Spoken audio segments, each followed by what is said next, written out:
mentor, your friend and your guide. जब से results आए ना गाइज, मुझे इतने सारे स्टूडेंट्स ने मैसेज किया कि ma'am what should be our approach ahead now, कि हमने क्लियर नहीं किया, लास्ट 85 डेज में कैसे पढ़े, how to study, when to study, how much to study, from where to study, time management क्या होना चाहिए, सब्जेक्ट का कॉम्बिनेशन क्या होना चाहिए, कुछ समझ में नहीं आ रहा है मैम, एक गाइडेंस चाहिए। तो जैसे आप लोग को तो पता है, your wish is my command, so I have come at your disposal.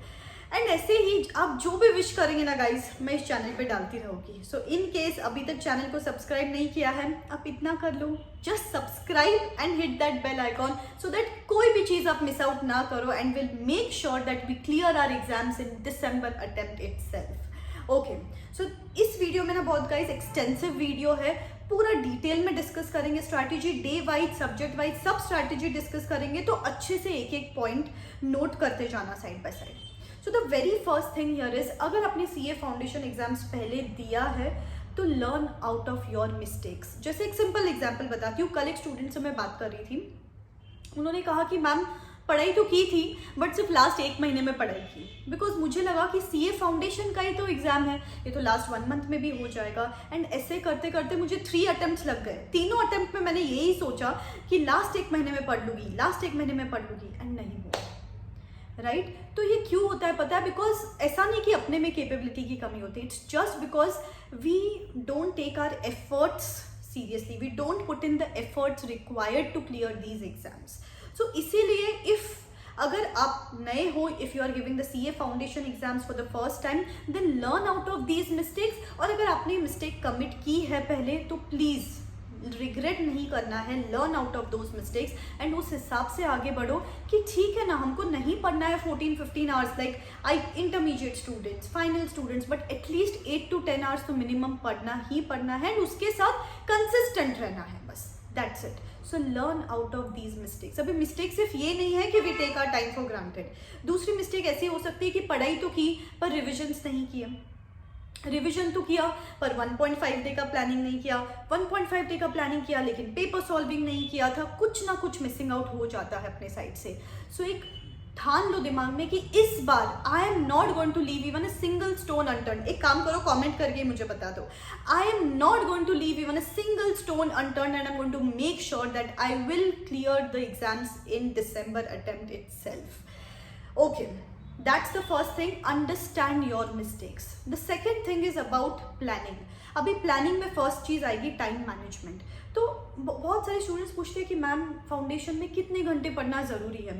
I would से 8 आवर्स सफिशेंट है। अगर आप कंसिस्टेंटली कमिंग 2.5 months 8 आवर्स भी पढ़ो तो सफिशेंट है, ऊपर के 1-2 घंटे अपन रिविजन्स को दे देंगे, दैट्स इट। बचे हुए 14 आवर्स आपके हैं, उसमें अगर क्लासेस बची है तो क्लासेस करो, बीकॉम का कुछ काम है बीकॉम का काम करो, कुछ और हॉबीज़ है और हॉबीज़ देखो, खाना पीना नहाना जो भी आपको करना है, but 8 dedicated hours, 8 efficient hours अगर आप दे दो, और वो भी कब दो मैं बोलूँ आपको, first half of the day.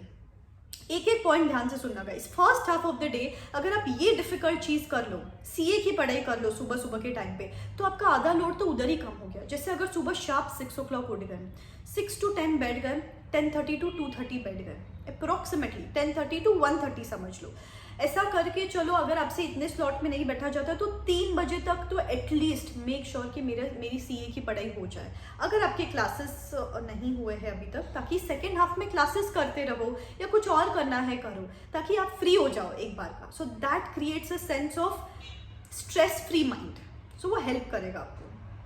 Nextly अगर ऐसे नहीं होता है तो एक ऑल्टरनेट मेथड ऐसा है आपके लिए कि 2:1 मेथड में जिसको बोलती हूँ, 2 घंटे पढ़ाई करो 1 घंटे का ब्रेक लो, 2 आवर्स की पढ़ाई करो 1 घंटे का ब्रेक लो। अगर आपका बीकॉम वगैरह ऐसा कुछ नहीं है, सो 2 आवर्स की पढ़ाई 1 आवर का ब्रेक, 2 आवर्स की पढ़ाई 1 आवर का break, this can help you.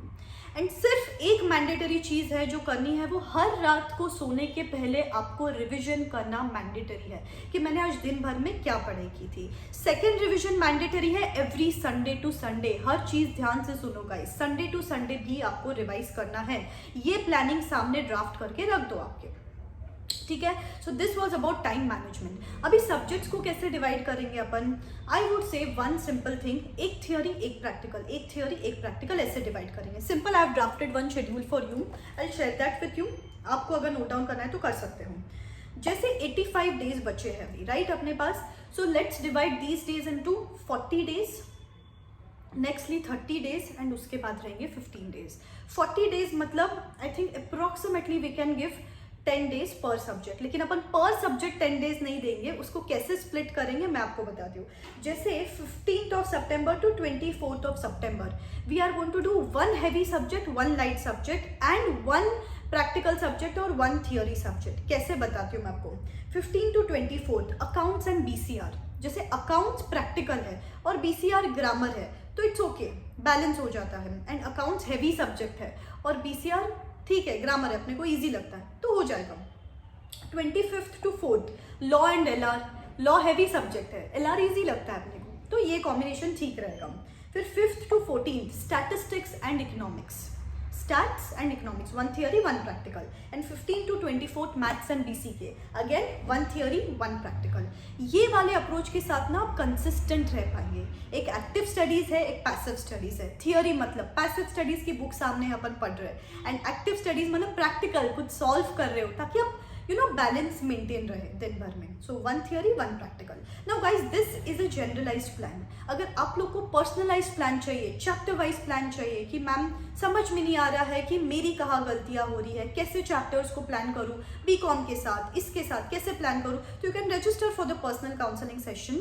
मैं लिंक डिस्क्रिप्शन बॉक्स में दे देती हूँ नीचे. उस लिंक पे क्लिक करके you can download the application and get your slot booked. And also मैंने मेंटोरशिप प्रोग्राम लॉन्च किया है फॉर December 21 स्टूडेंट्स, जो फुल फ्लेजेड रहता है, जिसमें मैं फ्रीक्वेंट फॉलोअप्स लेती हूँ स्टूडेंट्स के साथ, एक्टिविटीज देती हूँ बीच बीच में, बूस्टर क्लिप्स भेजे जाते हैं एंड चैट सपोर्ट ऑन रहता है. And this program is entirely managed by me. So if you need any help of, if you need any sort of guidance related to that, you can enroll for that as well. सबके details मैं description box में दे दूँगी आपको, ठीक है. So this was regarding the subject wise allocation. And last point जो है, अच्छा 40 डेज जो मैंने आपको बोला वो फर्स्ट रीडिंग है. नेक्स्ट रीडिंग रहेगी 30 डेज, अप्रोक्सीमेटली समझ लो 7 डेज फॉर सेम 2 सब्जेक्ट्स. जैसे पहले अकाउंट्स एंड BCR किया, सेम 7 डेज अकाउंट्स एंड BCR करना है आपको वापस, ठीक है. ऑल्सो मेक श्योर करो संडे टू संडे अपन रिवाइज कर रहे हैं चीज़ों को, अदरवाइज दिमाग से वॉश ऑफ होते जाता है, ठीक है. एंड लास्ट के 15 डेज 3 डेज मैं बोलूँगी जनरली समझ लो 3 डेज पर सब्जेक्ट. यहाँ पे कंप्लीट सब्जेक्ट, हाँ, जैसे 3 डेज पूरा फॉर अकाउंट्स, 3 डेज पूरा for law and BCR, 3 days पूरा फॉर इको BCK, ऐसे पूरा 3 डेज देना है अपने को. बिकॉज मैं बोलूँगी नवंबर मंथ में ना दिवाली आने वाली है, पहले से ही बफर रखो 2 से 3 दिन, अभी से ही ठीक रहेगा वो आपके लिए. अभी से ही माइंडसेट रखो कि दिवाली एंजॉय करनी है, तो अभी से ही let us stretch ourselves a bit harder, ठीक है. And last and the most important point here is कि सब्जेक्ट वाइज एक अप्रोच बताती हूँ मैं आपको, ध्यान से सुनना guys. The first thing here is practical subject, जैसे अकाउंट्स है और मैथ्स है. मैथ्स में मेक श्योर करो कि कॉन्सेप्ट्स क्लियर है. अगर अभी तक भी क्लियर नहीं है तो कोई भी क्लास लगाओ, कोई भी वीडियो देखो, कोई भी लेक्चर देखो, but make sure your concepts are intact. And accounts के केस में लॉजिक, कॉन्सेप्ट से ज़्यादा ना मुझे लगता है अकाउंट्स में लॉजिक इंपॉर्टेंट है, तो मेक श्योर आपके अकाउंट्स के लॉजिक्स क्लियर है. नेक्स्ट है BCR BCK. इनका एक ही सजेशन है मेरे पास, इग्नोर मत करो.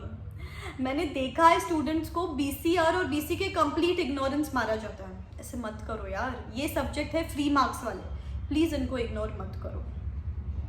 नेक्स्ट आता है लॉ, जो हैवी लगता है बहुत सारे स्टूडेंट्स को. इसमें रिटेंशन इज द की. सो क्यूमुलेटिव रिविजन, जितना दिमाग में फीड कर सको, that would help you sail through this entire attempt. So please law के केस में, इनफैक्ट इको के केस में भी cumulative revision is the key, right. तो इस हिसाब से आगे बढ़ना है अपने को, ठीक है.